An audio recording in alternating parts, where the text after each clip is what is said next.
देखिए, ये काउंटर का जो नाम दिया जा रहा है ये फर्जी है। उसको साजिश के तहत मारा गया। जो बंदा आदिवासियों को, जो छोटे छोटे जो 5 साल के 4 साल के जो बच्चे हैं, 400-500 बच्चे को फ्री में इलाज देना, शिक्षा देना, वो कभी गलत हो सकता है, वो कभी दलाल और कभी वो ये मतलब कोई ऐसा आपको लगता है कि वो ऐसा हो सकता है?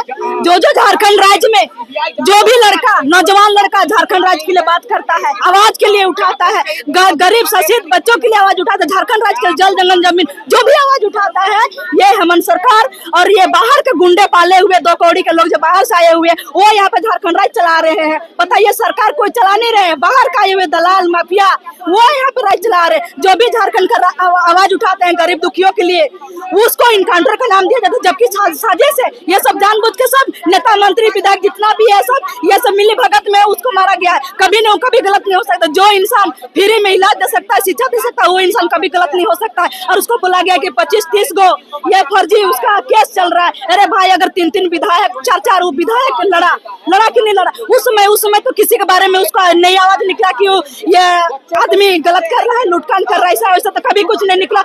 लेकिन ये सुनने में आया है कि ये जो पंकज मिश्रा है, ये पंकज मिश्रा बिहार का है, ये 2 कौड़ी का औकात का नहीं है। साला हमारा झारखंड में रख के, हमारा जमीन में रख के, हमारा राज्य में रख के, हमारा टुकड़ा में पलने हुए पंकज मिश्रा का क्या औकात है जो हमारा राज्य में बाप दादा को साला इनकाउंटर का नाम दिया है? पुलिस प्रशासन से मिलकर, सरकार नेता मंत्री से मिलकर वो हमारा आदिवासी नौजवान को इस तरह मार रहे। बेटी बहन को जिस तरह शोषण कर रहे, अत्याचार जिस तरह खिलाफ कर रहे हैं, जिस तरह जंगल में लड़ रहे हैं, जिस तरह आज बचाने सरना जितना भी जमीन बचाने के लड़ रहे, उसको ये नेता मंत्री विधायक मिलके ऐसे नौजवान को जो उभरता हुआ सितारा को सोचे दबाने का काम कर, आवाज को दबाने का काम कर। इसलिए मैं सरकार से बोलना चाहती हूँ, इस तरह 2 कौड़ी का जो गुंडा पाल के रखे हैं, झारखंड आदिवासियों का है, ये राज्य भी आदिवासियों का है। आज हमें विरासत मिला है झारखंड, किस लिए? हमारे बाप दादा, हमारा पूर्वज आज यहाँ पे लड़ के ही जमीन मिला है। और उसका औकात देखिए कि बाहर का आए हुए दिक्कू लोग यहाँ झारखंड के आदिवासियों को दबा के रखते हैं। सरकार को भी शर्म आना चाहिए यार।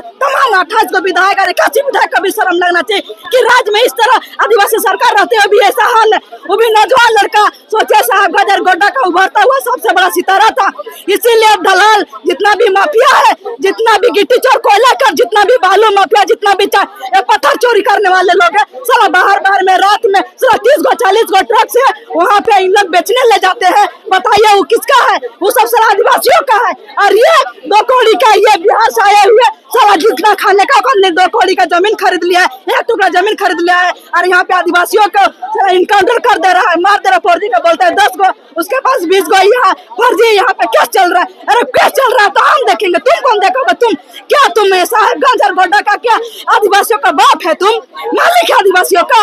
जो तुम कौन होते हैं यहाँ पे ऑर्डर देने वाले कि भाई इसको मार दो, उसको मार दो? तुम कौन होते हैं? नया वो संविधान का कुछ चीज नहीं होता है, सरकार देगी, पुलिस प्रशासन वहाँ पे उसको कार्रवाई करेगी। तुम कौन होते हो? कोई ना सरकार का कोई आदमी है, ना ही पुलिस प्रशासन है, ना ही कोई विधायक है, नेता मंत्री, ना ही गोड्डा साहबगंज का कोई है क्या कि एसपी है, डीएसपी है? और बुराही बाप एसपी और डीएसपी, कोई किसी का बाप का जमीन नहीं है। झारखंड आदिवासियों का है। झारखंड में जितना भी जमीन है सब आदिवासियों का। इसीलिए हम इसलिए बोल रहे हैं कि जितना भी नेता मंत्री विधायक जिस तरह नौजवान को, जिस आदिवासी लोग आवाज उठा रहे उसको मारने पीटने का काम कर रहे, इनकाउंटर उस तरह कर रहे हैं, वो किसी का हिम्मत नहीं है। और किसी को इतना भी जरूरत नहीं होना चाहिए कि जो भी आवाज उठाए उसको इंसान लोग मार दे रहे। कितना शर्म की बात है। इसलिए मैं सरकार को बोलती है कि सीबीआई जांच होनी चाहिए और दोषी में कड़ी से कड़ी कार्रवाई हो। वो दोषी जो भी पाए जाने से वो आदिवासी समाज के लोग देंगे, सरकार देने की बस की बात नहीं। यह सरकार हमारे हेमंत सोरेन को सरकार वो माफिया और दलाला में बिके हुए जितना भी पूंजीपति, जितना भी कारपोरेट घराने से, अंडानी अबानी से लेके जितना भी बाहर के आए हुए दिक्कू लोग के चुंगल में फंस गया है। आज उसको हम लोग सत्ता सौंपते गोदी इसलिए सौंपते कि आज हमारे बेटी, माँ बहन बेटी आज बचेगा, हमारी रक्षा होगी बोल के। लेकिन मैं इसलिए हेमंत सोरेन बोलती है डूब के मर जाओ, आपकी बस की बात नहीं। आप नहीं बचा पाओगे झारखंड को, ना ही बेटी बहन को नहीं बचा पाओगे। सभी को